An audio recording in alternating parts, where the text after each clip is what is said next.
દુનિયામાં ઘણી એવી વસ્તુઓ હોય છે કે જે તેની ઊંચી કિંમતોના કારણે હેડલાઇટમાં રહે છે, પછી ભલે તે ધાતુઓ, ખનિજો અથવા કુદરતી વસ્તુઓ વિશે હોય. આમાંના કેટલાક ભાવ હંમેશા ચોંકાવનારા જ હોય છે. લાકડા સાથે પણ આવું જ કંઈક થાય છે. સામાન્ય રીતે જ્યારે લાકડાની વાત આવે છે ત્યારે ચંદનને સૌથી મોંઘું લાકડું માનવામાં આવે છે, પરંતુ એવું નથી.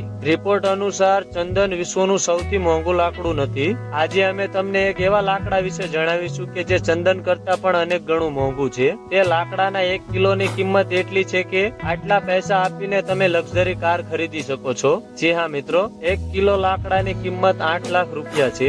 અમે તમને આ લાકડાની કિંમત જણાવી તે પછી તમે ચંદનની કિંમત પણ જાણવી જરૂરી છે. ચંદન સરેરાશ 7 થી 8 હજાર રૂપિયામાં પ્રતિ કિલોના ભાવે મળે છે, પરંતુ અમે તમને જે લાકડા વિશે જણાવી રહ્યા છીએ તેની સાથે આવું નથી. આફ્રિકન બ્લેક વુડ નામના લાકડાની કિંમત 8000 પાઉન્ડ એટલે કે 7 થી 8 લાખ રૂપિયા પ્રતિ કિલો છે. આફ્રિકન બ્લેક વુડ વૃક્ષ સરેરાશ 25-40 ફૂટ ઊંચું હોય છે. આ વૃક્ષ વિશ્વના 26 દેશોમાં જોવા મળે છે. મૂળભૂત રીતે તમે આ વૃક્ષ આફ્રિકન ખંડના મધ્યમ અને દક્ષિણ ભાગોમાં વધુ જોશો. જો આ ઝાડમાંથી તમને 5 થી 6 કિલો લાકડું મળે તો તેને વેચીને સરસ ઘર ખરીદી શકો છો. આ એક વૃક્ષ ઉગાડવામાં 60 વર્ષ લાગે છે. આ વૃક્ષના લાકડાની ઊંચા ભાવનું પણ એક કારણ છે તેની મર્યાદિત સંખ્યા છે. આ વૃક્ષ વિશ્વમાં સૌથી દુર્લભ માનવામાં આવે છે. તેના એક વૃક્ષ ઉગાડવા માટે 60 વર્ષ જેટલો સમય લાગે છે. આ તમામ કારણોના લીધે તેની કિંમત સતત વધતી રહે છે.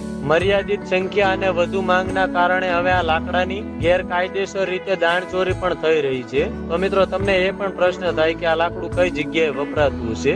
એક અહેવાલ મુજબ ઘણા લક્ઝરી ફર્નિચર અને કેટલાય ખાસ સંગીતના સાધનો એટલે કે શરણાઈ, વાંસળી અને ઘણા સંગીતના સાધનો આફ્રિકન બ્લેક વુડમાંથી બનાવવામાં આવે છે, કારણ કે આ લાકડાનો ઉપયોગ ખાસ ઉત્પાદનો બનાવવા માટે જ થાય છે. તેથી તે આટલું મોંઘું છે. તો શું મિત્રો, તમે આ લાકડા વિશે જાણતા કે નહીં? કમેન્ટ જરૂર કરજો. વિડીયો પસંદ આવ્યો તો વિડીયોને લાઈક, શેર અને સબસ્ક્રાઇબ કરજો, અને આવા જ વિડીયો જોવા માટે અમારી સાથે જોડાયા રહો.